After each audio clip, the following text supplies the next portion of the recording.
ঘরে বসে কোরআন শিখুন, যে কোনো সময় বিশ্বের যে কোনো স্থান থেকে। আল ফাতিহা ইনস্টিটিউট। বিসমিল্লাহির রহমানির রহিম।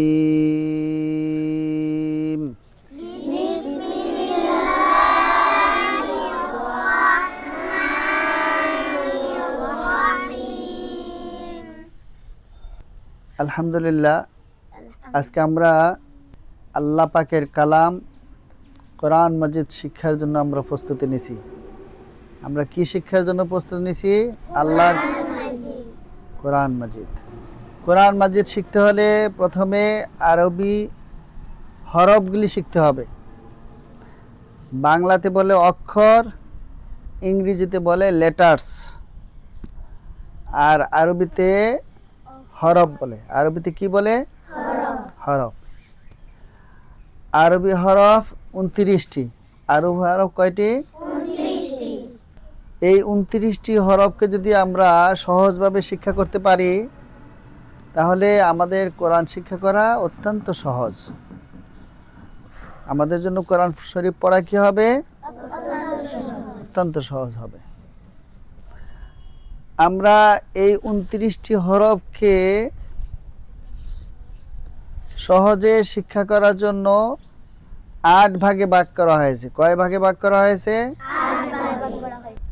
এই হরফগুলিকে আমরা যেন শুরুতেই সহি শুদ্ধ করে পড়তে পারি, তার জন্য আমরা কিছু নিয়ম আমরা জেনে নেব। আগে আমরা কি জেনে নেব? কিছু নিয়ম জেনে নেব। তাহলে আমরা 29টি হরফকে সহজেই শিক্ষা করতে পারবো। আরবি হরফগুলি শেখার সময় কোনো হরফ উচ্চারণ করতে লম্বা হবে না, কোনো হরফ উচ্চারণ করতে আওয়াজ লম্বা হবে। তাহলে জেনে নেই আমরা কোন হরফগুলি উচ্চারণ করতে আওয়াজ লম্বা হবে না, কোন হরফগুলি উচ্চারণ করতে কতটুকু লম্বা করতে হবে। আমরা প্রথমে জেনে নেই এই হরফটির নাম কি? এই হরফটির নাম কি? হামজা। এই দুইটি হরফ উচ্চারণ করতে সময়, এই দুইটি হরফের নাম বলার সময় তাড়াতাড়ি বলতে হয়। যেমন আলিফ। এই হরফটির নাম বলার সময় কেমন কি বলবো? হামজা। লম্বা হয়েছে? লম্বা নেই। আলিফ, হামজা। আলিফ এবং হামজা এই দুটি হরফের নাম তাড়াতাড়ি বলতে হয়। বাকি যে হরফগুলি আছে, সে হরফগুলি নাম বলার সময় দেখব যে হরফটার নাম বাংলায় বলতে 1 অক্ষর লাগে, বাংলায় বানান করতে 1 অক্ষর লাগে, সেগুলোকে আমরা 1 আলিফ লম্বা করে পড়ব। সেগুলোকে আমরা কতটুকু লম্বা করে পড়ব? 1 আলিফ। আর 1 আলিফ লম্বা কাকে বলে? মোট করা আঙ্গুল স্বাভাবিকভাবে সোজা করতে যত সময় লাগে তত সময়কে 1 আলিফ লম্বা বলে। যেমন বা, বাংলা বানান করলে কি হবে? বয়াকার বা। বাংলা বানান করলে কি হবে? ব, একটা অক্ষর লাগছে, এই জন্য এটা কয় আলিফ লম্বা হবে? 1 আলিফ লম্বা হবে। যেমন বা, বলো, দেখায় বলো, বা।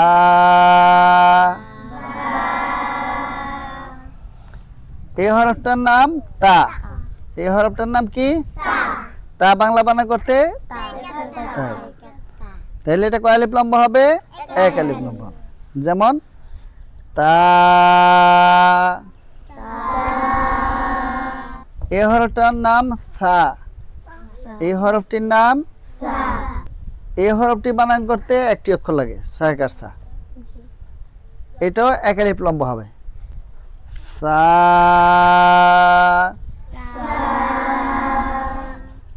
এইভাবে যে সমস্ত হরফ বাংলায় বানান করতে 1 অক্ষরে বেশি লাগে, সেগুলি 4 আলিফ লম্বা হবে। সেগুলি 4 আলিফ লম্বা হবে। যেমন জিম বানান করতে 1 অক্ষরে বেশি লাগে। বর্গা জরশিকার জি ম 1 অক্ষরে বেশি লাগছে না?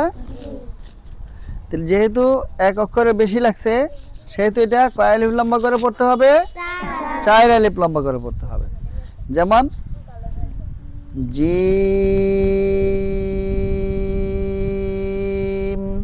বলো।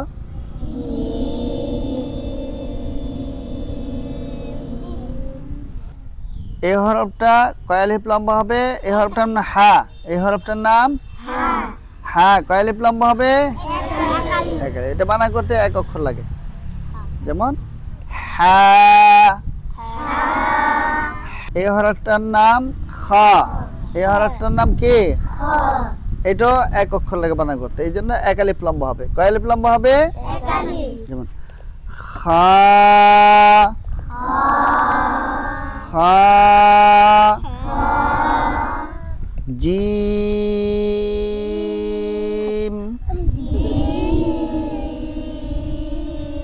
হা, খা।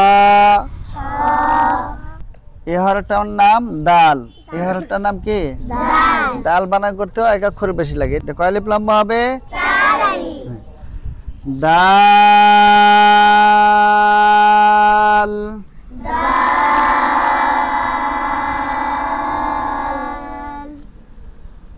জাল,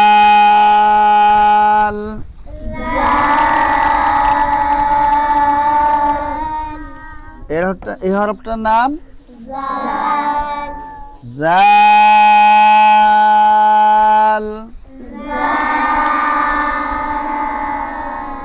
এই হরফটার নাম রা। এই হরফটার নাম কি? এটা কয় আলিফ লম্বা হবে? এক আলিফ লম্বা হবে। রা, রা, রা। এই হরফটার নাম হলো জা। এই হরফটার নাম জা। এটা কয় আলিফ লম্বা হবে? জা, জা। দাল,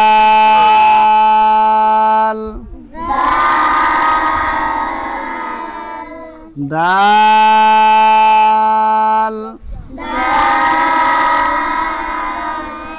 জাল,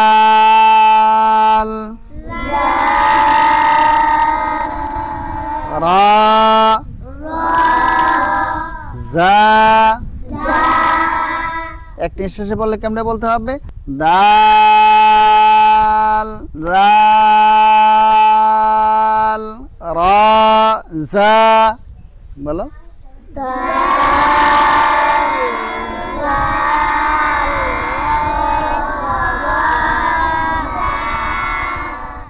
এই হরফটার নাম কি? সিন বানা করতে এক অক্ষর বেশি লাগে, তাই না? কয় আলিফ লম্বা হবে? সিন।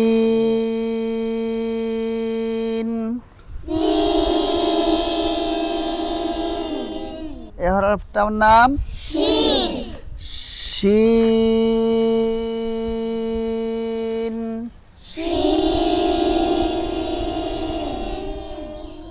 এই হরফটার নাম সাদ। এই হরফটার নাম এটা কয় আলিফ লম্বা হবে? 4 আলিফ। সাদ,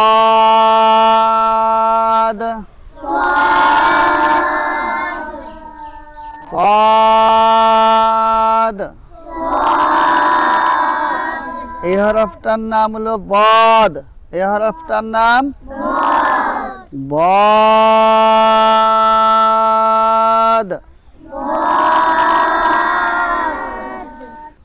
সিন, শিন, সাদ, বদ।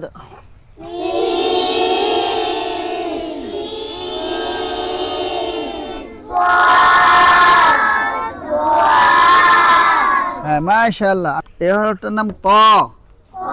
এই হরফটার নাম কি? ত। এটা এক আলিফ লম্বা হবে। ত।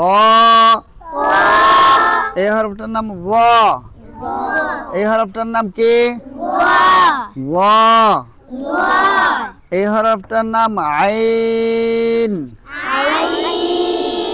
এই হরফটির নাম গাইন। গাইন। হ্যাঁ, এই হরফটার নাম ফা। এই হরফটা এক আলিফ লম্বা হবে, তাই না? ফা। এই হরফটা 4 আলিফ লম্বা হবে, কফ।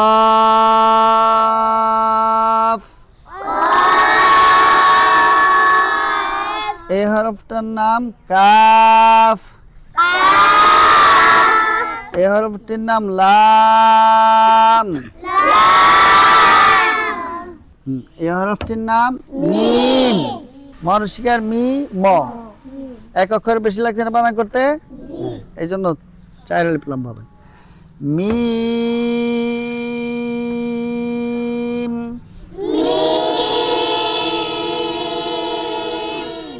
এই হরফটির নাম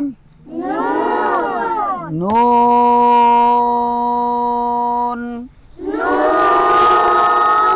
এই হরফটি কয় আলিফ লম্বা হবে? 4 আলিফ লম্বা হবে। এই হরফটির নাম ওয়াও। মুখ গুল করে শুরু করব, ওয়াও।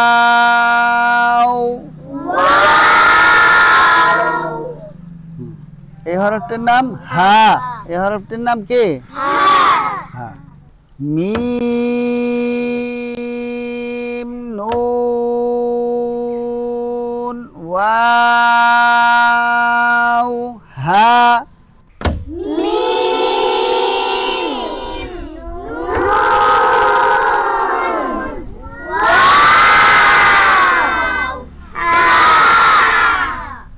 এই হরফটার নাম হামজা। এই হরফটার নাম কি? হামজা। এই হরফটার নাম ইয়া। হামজা ইয়া বলা।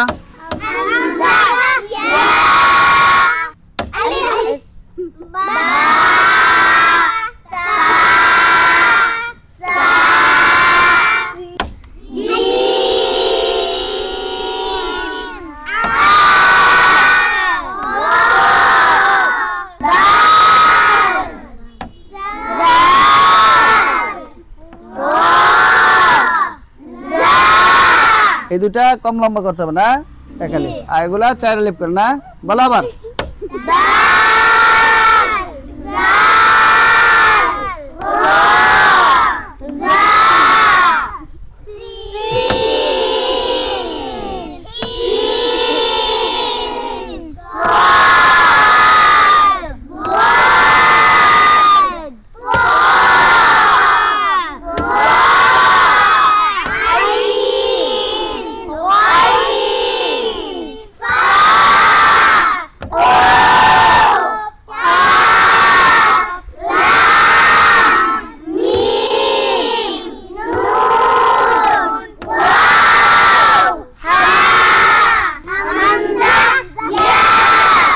মাশাআল্লাহ। এভাবে আমরা প্রত্যেকটি হরফকে সহি শুদ্ধ করে শিখবো। কেমন?